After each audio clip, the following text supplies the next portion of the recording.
Questa mattina è tornata a suonare la campanella nelle scuole di tutta Italia, un ritorno sui banchi in vista di un nuovo anno e alla luce del nuovo decreto che ridisegna le misure anticontagio scolastiche a partire dai trasporti.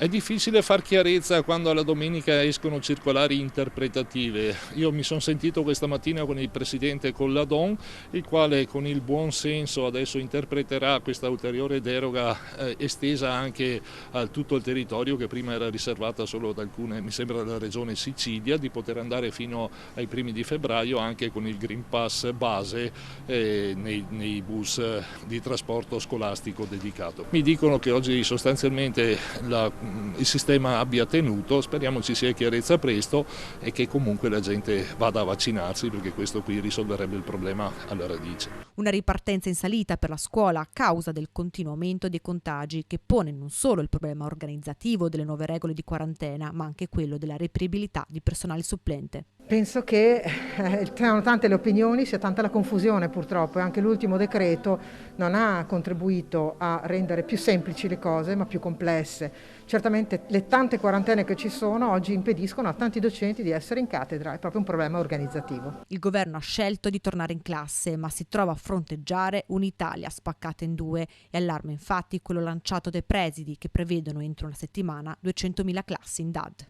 Io credo che la DAD in qualche momento è necessaria, non ci siano alternative. In questo momento vediamo un po' come vanno, perché adesso c'è questa ondata di positivi che però erano a casa. Il problema bisognerà vederlo da domani in avanti per gli studenti che saranno positivi ma che erano in classe, quindi scatteranno le nuove misure che prevedono che dal secondo positivo in classe per le scuole superiori ci sia una frequenza differenziata. La grande difficoltà è riuscire, uno, ad avere la documentazione da parte degli studenti, visto che questo compito dalla circolare ricade sui dirigenti e sulle scuole, e averli in tempi abbastanza rapidi. Quindi adesso stiamo definendo e cercando di capire bene le procedure, perché la parte difficile dovrebbe essere quando succede per le scuole superiori il secondo caso di positività.